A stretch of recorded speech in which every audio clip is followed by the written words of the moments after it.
Hello friends, good morning. तो मैं ठीक हूँ, तो आशा करती हूँ आप लोग भी ठीक होंगे। तो देखो, ये आजकल जैसे फ्लावर तोरी के आ रहे हैं, भिंडी के आ रहे हैं, कई फूलों के, फलों के, कई चीज़ों के और भी इस तरह से लगते हैं। तो होता क्या है दोस्तों, यहाँ हमें ना पॉलिनेशन की ज़रूरत नहीं पड़ती। इन फूलों पे मधुमक्खी और ये छोटे छोटे इंसेक्ट बैठ के और वो इनसे रस लेते हैं और पहले तो पॉलिनेशन का काम कर देते हैं कि इस फूल से बैठ के इसमें चले गए, है ना, तो इसके परागकण इसमें आ गए, पॉलिनेशन हो जाता है। फिर ये नर फ्लावर से वो मादा फ्लावर में भी इसके ये परागकण होते ना, ये परागकण, तो ये जैसी इस पे बैठता है तो यहाँ से उसके पैरों में जो है परागकण ये चिपक जाते हैं और तब वो बैठते हैं इससे मादा वाले फ्लावर में। तो ये तो नर फ्लावर है, ये देखो नर फ्लावर ये होता है। आपको दिखाऊं, नर फ्लावर ये है, देखो नर फ्लावर ये आपको सिंपल और प्लेन मिलेगा, ये ऐसे। और मादा फ्लावर आपको बताता, ये देखिए आप, तो ये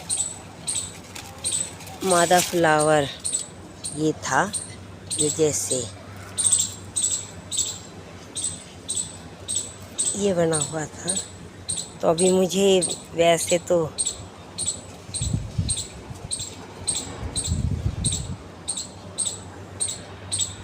मिला नहीं, ताज़ी मादा फ्लावर का मुझे दिखी नहीं कहीं, लेकिन ये पुराना है, ये पहले का बना हुआ और ये ख़राब भी हो चुका है। तोरी का ये बनी नहीं पूरी तरह से, ये ज़्यादा बारिश की वजह से ना सड़ गई।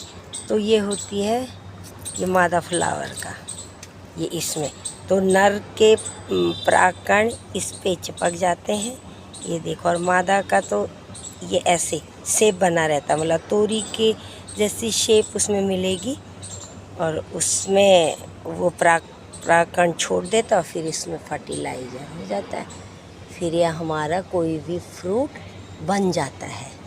तो ये तो पूरी प्रक्रिया इसकी हो गई कि यहाँ से परागकण लिया और मादा फ्लावर में उसके पराग चिपक जाते हैं, फिर फर्टिलाइजेशन की क्रिया होती है और फिर हमें कोई भी तोरी फ्रूट ऐसे मिल जाते हैं।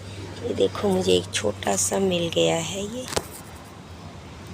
ये देखो, ये इस तरह से मिल गया है। अब ये बहुत छोटा है, लेकिन बाद में क्या होगा कि इस पे ये जो ऊपर का है ना, यही इसमें फूल बन जाएगा। ये देखो, इसमें है ये छोटे छोटे ये। तो अभी क्योंकि बारिश ज़्यादा थी, जो छोटे छोटे थे वो सारे सड़ गए, ख़राब हो गए। ज़्यादा बारिश भी ठीक नहीं होती पौधों के लिए, उस टाइम पे नहीं, पौधा कोई भी सब्जी का बहुत कम ग्रोथ करते हैं। तो इस तरह से तो ये हो जाता है। और एक फ़ायदा तो ये हो जाता है फ्लावर्स का, जब इस इंसेक्ट का एक फ़ायदा तो हो जाता है। दूसरा फ़ायदा ये है कि इसमें मधुमक्खी आती हैं और भंवरे आते हैं, तो मधुमक्खी जब इनसे रस चूस के और फिर शहद बनाती है। दूसरा फ़ायदा ये हो गया, कहीं तोरी से हो गया, कभी भिंडी से हो गया, देखो इस तरह से ना। तो इस तरह से ये प्रक्रिया चलती रहती है। और जब भी हमें